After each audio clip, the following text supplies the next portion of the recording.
মধ্যপ্রাচ্যের ভূ রাজনৈতিক সমীকরণ বেশ জটিল আকার ধারণ করেছে। পরিস্থিতি কবে নাগাদ শান্ত হয় তার কোনো ঠিক ঠিকানা নেই। যে কোনো ভুল পদক্ষেপ বিস্তীর্ণ সংঘাতের সূত্রপাত করবে। এমন পরিস্থিতিতে আগুনে ঘি ঢাললেন ইসরায়েলের এক ইতিহাসবিদ। ইসরায়েলি ইতিহাসবিদ বেনি মরিস ইসরায়েলকে ইরানের উপর সামরিক হামলা চালানোর আহ্বান জানিয়েছেন। তার মতে এই হামলা প্রচলিত অস্ত্র এমনকি পারমাণবিক অস্ত্র ব্যবহার করেও হওয়া উচিত। হারেতজের জন্য লেখা এক কলামে মরিস বলেছেন, গত 13 এপ্রিল ইরানের ক্ষেপণাস্ত্র হামলার জন্য ইসরায়েলের প্রতিক্রিয়া দুর্বল ছিল এবং গত 15 বছর ধরে ইরানের হুমকির মুখে প্রধানমন্ত্রী বেনিয়ামিন নেতানিয়াহুর চরম দ্বিধা ও সংযম এর অংশ ছিল। ইরান ইসরায়েলি ভূখণ্ডকে লক্ষ্য করে প্রথম সরাসরি হামলায় এপ্রিল মাসে 300টিরও বেশি ড্রোন এবং ক্ষেপণাস্ত্র নিক্ষেপ করে। হামলায় কেউ মারা যায়নি।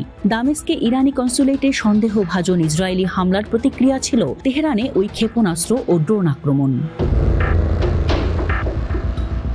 মরিস বলেছেন, ইসরায়েল একটি সত্যের মুহূর্তে পৌঁছেছে, কেননা ইরান 90% ইউরেনিয়াম সমৃদ্ধকরণের দ্বার প্রান্তে রয়েছে, যা পারমাণবিক বোমা তৈরি করতে আপগ্রেড করা যেতে পারে। মরিস তার কলামে লিখেছেন, ইরান তার মিত্রদের দিয়ে গত 8 মাসে ইসরায়েলের বিরুদ্ধে হামলা চালিয়ে যাচ্ছে। ইরানের কৌশলগত সক্ষমতা, যার মধ্যে ব্যালিস্টিক সক্ষমতা রয়েছে, ধ্বংস করার যথেষ্ট কারণ রয়েছে। ইসরায়েলি এই ইতিহাসবিদের মতে তেহরানের চেয়ে ইসরায়েলের কাছে অনেক উন্নত অস্ত্র রয়েছে, কিন্তু আগামী বছরগুলোতে এই ধরনের সুবিধাগুলি হারিয়ে যাবে।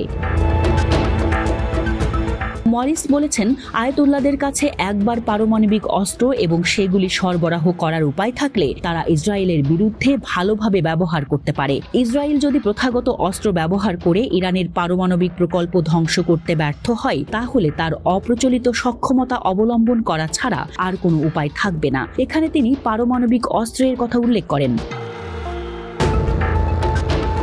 মরিসের মন্তব্য এমন সময়ে এসেছে যখন ইসরায়েলি শ্রমিক ইউনিয়নের প্রধান ইয়ার কাটস বলেছেন, ইসরায়েলের কাছে এমন অস্ত্র রয়েছে যা ইরানের হুমকির বিরুদ্ধে সব সমীকরণ ভেঙে ফেলতে পারে। এখানে তিনি পারমাণবিক অস্ত্রের কথাই বলেছেন।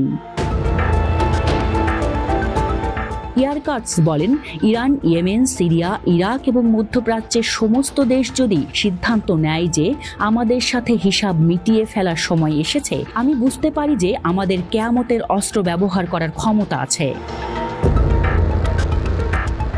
এর আগে নভেম্বরে ইসরায়েলের ঐতিহ্য বিষয়ক মন্ত্রী আমিচাই হুলিয়াহু পরামর্শ দিয়েছিলেন যে গাজায় পারমাণবিক বোমা ফেলা একটি বিকল্প হতে পারে। নেতানিয়াহু প্রস্তাব প্রত্যাখ্যান করেছিলেন এবং হেরিটেজ মন্ত্রীকে সরকারি সভা থেকে বরখাস্ত করা হয়েছিল।